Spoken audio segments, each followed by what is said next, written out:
अस्सलाम वालेकुम, कैसे हैं आप सब? उम्मीद करती हूँ आप सब खैरियत से होंगे और अल्लाह का शुक्र है मैं भी खैरियत से हूँ। मेरे चैनल को ज़रूर सब्सक्राइब करें, मेरी वीडियो को लाइक करें, शेयर करें और जी हाँ जनाब, आज फिर एक और अफ्तारी लाहौर से वापस आई हूँ तो कैसर के घर अफ्तारी थी उसके सब ससुराल वालों की, क्योंकि सभी फैमिली उनकी पिंडी में ही रहती है तो जनाब सबको ही इनवाइट किया हुआ था। तो मैंने कहा चलें जी आज फिर एक और अफ्तारी एंजॉय करते हैं और मज़े करते हैं। मज़े-मज़े के खाने और जनाब चटपटे पकोड़े, समोसे, लाजवाब अफ्तारियाँ। पाकिस्तान में तो मज़ा ही आ गया। अब जाने के दिन भी करीब हैं, बस कल मेरी वापसी है। इतना ज़बरदस्त माहौल और इतनी ज़बरदस्त अफ्तारियाँ छोड़ के जाने को दिल भी नहीं कर रहा, लेकिन क्या करें जी, बच्चे तो मेरे यूके में हैं और बेचारे रोज़े रख रहे हैं और जनाब हर रोज़ उनकी जो है अफ्तारी की पिक्चर आती है मुझे कि आज हमने ये बनाया है, जो चीज़ें मैं बना कर आई हूँ उसके अलावा भी एक्स्ट्रा काफ़ी कुछ बन रहा है जनाब।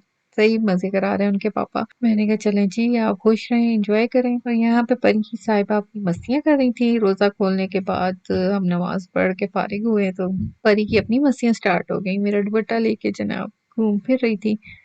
और मामी उसको दुपट्टा पहना रही थी तो उसको इतनी उलझन हो रही थी, उसको हो रहा था कि बस ये उतारो, खुद च भले कैसे भी लेके फिरती रहे, लेकिन जब कोई उसको लपेटे तो फिर उसे बड़ी उलझन होती है। और अब ये देखिए माशाल्लाह इतनी क्यूट लग रही थी ना दुपट्टा लेके बहुत ही क्यूटी पाई लग रही थी और उलझन भी उसको बहुत हो रही थी, चीखें मारती है कि उतारो, उतारो इसको। मैंने कहा चलें जी इसको उतारते हैं और भभू बनाते हैं परी को। परी अपनी मस्तियों में मगन है। उसके बाद जनाब खाना रेडी था। नमाज पढ़ने के बाद हमने कहा खाना वाना खाते हैं। खाने में बनाया हुआ था पुलाव और जर्दा। सही हमने इंजॉय किया। सही मुझे ना इस दफा मजा आया है पाकिस्तान जाके।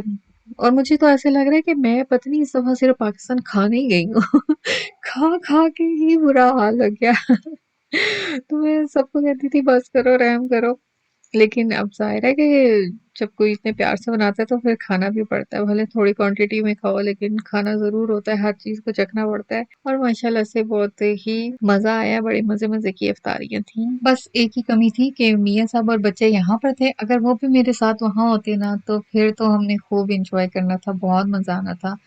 लेकिन ज़ाहिर है कि मैं अपने काम के सिलसिले में गई हुई थी और शुक्र है कि काम भी फिनिश हो गया। तो अब जनाब रिलैक्स हैं और अब वापसी की तैयारियां हैं। सोच रही हूँ कि बैग पैक करना शुरू करूँ क्योंकि मेरे कमरे में सामान बिल्कुल बिखरा पड़ा है इतनी अजीब हालत हुई हुई है ना कि बस कुछ ना पूछें। जो कपड़े धुले हुए हैं वो सारे बाहर पड़े हैं तो अभी बस यही सोच रहे हैं कि फारिग होके करते हैं पैकिंग और जनाब चलने की तैयारी करते हैं। बस एक दिन ही रह गया है और जनाब ऐसे ही घूमते फिरते मजे करते कुछ समझ नहीं आ रही कि कैसे टाइम गुजर गया है। बहुत एंजॉय किया, बड़ा मजा आया। सब बच्चे भी परी को बहुत मिस कर रहे हैं। उनका बहुत हो रहा है कि वापस आए, जल्दी से आ जाएं बस। अब एक दिन जो है वो उनसे सब्र नहीं हो रहा। और जब मैं पाकिस्तान आई हूँ ना तो मुझे नेक्स्ट डे शामिर का फोन आ गया और कह रहा था मामा आप वापस आए, परी को हमारे पास छोड़ दें और फिर दोबारा पाकिस्तान चली जाएं तो मैंने कहा ये भी ठीक है जनाब, मैं अब स्पेशल आऊँ परी को छोड़ने के लिए।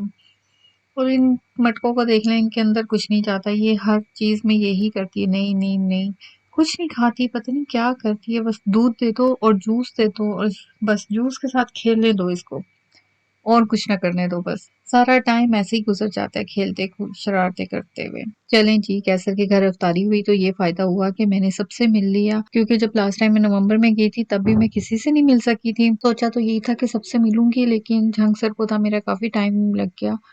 और इस दफा मैंने यही सोचा कि अब मैं आई हूँ तो लाहौर जाऊंगी, वहां पर सबसे मिलूंगी, झांगुर सरगोदा नहीं जाना। कुछ बिजी भी ऐसी थी कि कुछ रूटीन बन ही नहीं रही थी कि निकलें कहीं ट्रैवल करें। बस 2 दिन का मुझे टाइम मिला और मैं उसमें फटाफट से लाहौर के लिए निकल गई। मैंने कहा चलें जी लाहौर ज़रूर जाना है, वहां पर होकर आऊँ। और उसके बाद यहाँ पर ये अच्छा हो गया कि कैसर के घर अफ्तारी थी तो सबसे ही मुलाकात हो गई मेरी, मुझे कहीं जाना नहीं पड़ा। उसके बाद जनाब ये नेक्स्ट डे की वीडियो है, जिस दिन मेरी वापसी थी और मियाँ साहब का फोन आ गया कि एक अगर टाइम है तो एक छोटा सा काम है। मैंने कहा हाँ जी बताएं। तो मैं उस वक्त भी कहीं काम के सिलसिले में निकली हुई थी बाहर, तो मुझे कह रहे कि ना ऐसा करो कि मरी जाओ, मरी एक आदमी से मिलना है। मैंने कहा इस टाइम मैंने कहा मेरी सारी पैकिंग पड़ी है, सब कुछ वैसे ही पड़ा है, मैंने कल कुछ भी नहीं किया। मेरी तबीयत ठीक नहीं थी, तो मुझे कहने लगे देख लो फिर अगर टाइम है तो चली जाओ वरना फिर मर्ज़ी है तुम्हारी।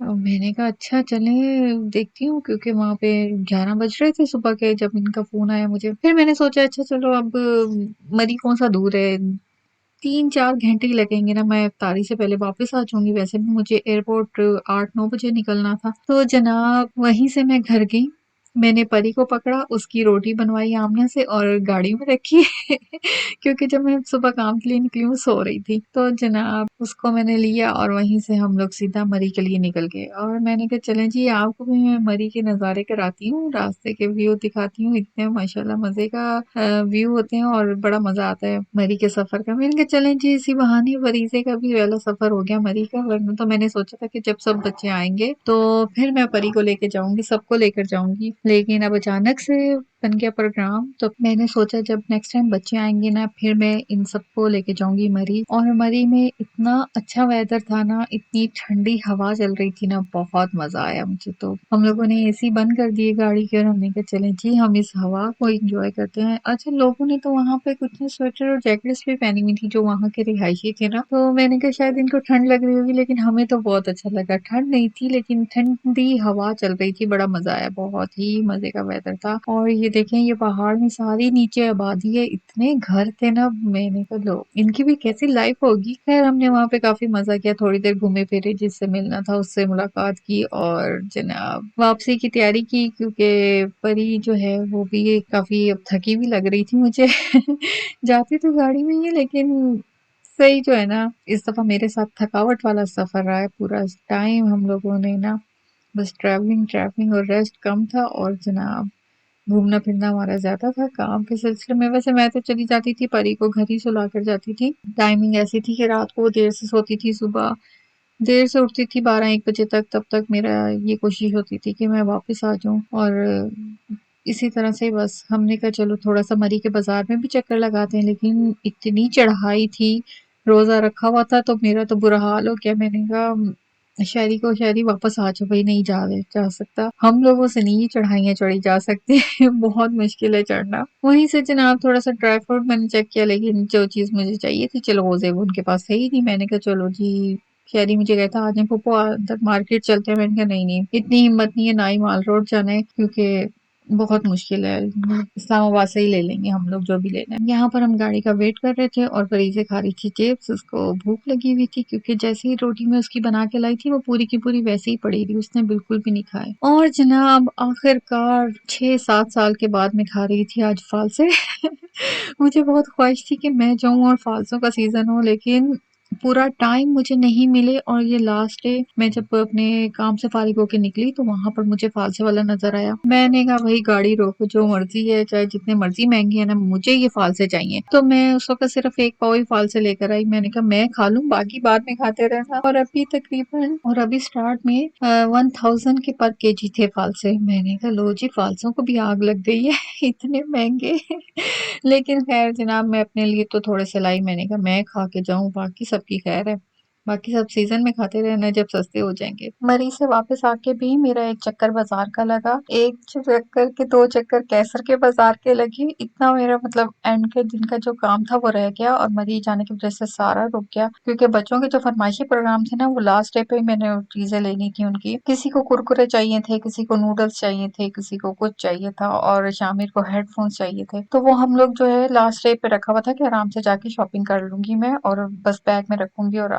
ले आएंगे। और मेरे मरी जाने की वजह से सारा प्रोग्राम उल्टा पुल्टा हो गया जिसकी वजह से सारा काम फिर कैसर को और आमना को करना पड़ा। इवन के मेरे बैग भी आमना ने पैक किए, मैं तो मजे से मरी फिर रही थी और वो बेचारी अफ्तारी भी बनाई और सारा उसने मेरा सामान भी पैक किया।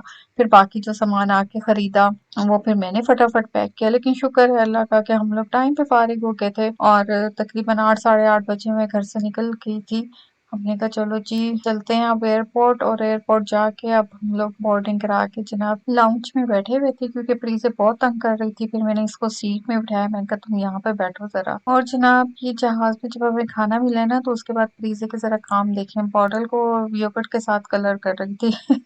मैंने कहा परी तुम्हारा भी कोई हाल। एयरपोर्ट पे क्या हुआ कि जब हम लोग मैं एयरपोर्ट पे पहुंच गई तो दूसरी गाड़ी में सामान आ रहा था और गाड़ी जनाब खराब हो गई।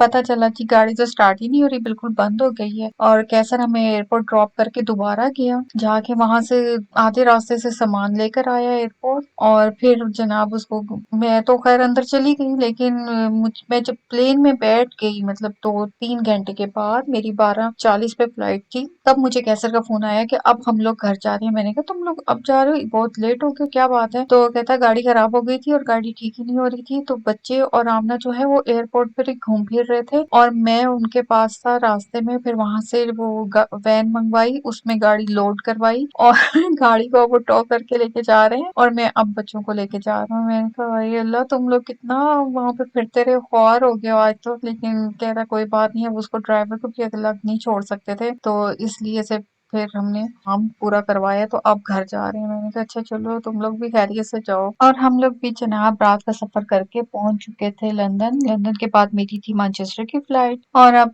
जनाब शुक्र किया कि चलें जी, अब ये थोड़ी सी छोटी सी फ्लाइट है और उसके बाद मैं घर पहुंच जाऊंगी और सुकून करूंगी, क्योंकि नींद से बुरा हाल था परी का भी और मेरा भी। परी ने भी बहुत तंग किया मैनचेस्टर एयरपोर्ट पे। और लंदन एयरपोर्ट पे तो मैंने उसको जरा थोड़ा सा एक दो दबके लगाए और सुला दिया।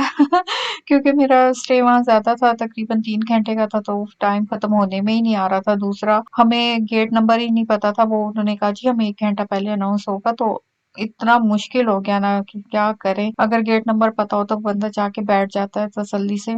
एक वो भी अलग टेंशन थी, लेकिन ये शुक्र था कि 3-4 फैमिलीज थी जो मैनचेस्टर आना था जिन्होंने, तो फिर हम इकट्ठे ही बैठे रहे। और उसके बाद जनाब इकट्ठे ही हम लोग निकले और पहुंचे अपने गेट पे। और शुक्र किया कि जल्दी से जहाज में बैठे फ्लाई हुए और वापस अपने घर पहुंचे खैरियत से। परी ने तो एज यूजुअल बहुत तंग किया, लेकिन शुक्र है अल्लाह का, खैर खैरियत से हम लोग घर आ गए। इस दफा परी वापस आई है ना, तो सबको देख देख के रो रही थी, किसी के पास जाना नहीं चाह रही थी, वो सबको देख देख के रो रही थी। मैंने कहा यार वो सब तुम सबको भूल गई, इसीलिए रो रही है। इसी के साथ मुझे इजाजत दें, दुआओं में याद रखें, अपना बहुत ख्याल रखें। अल्लाह हाफिज।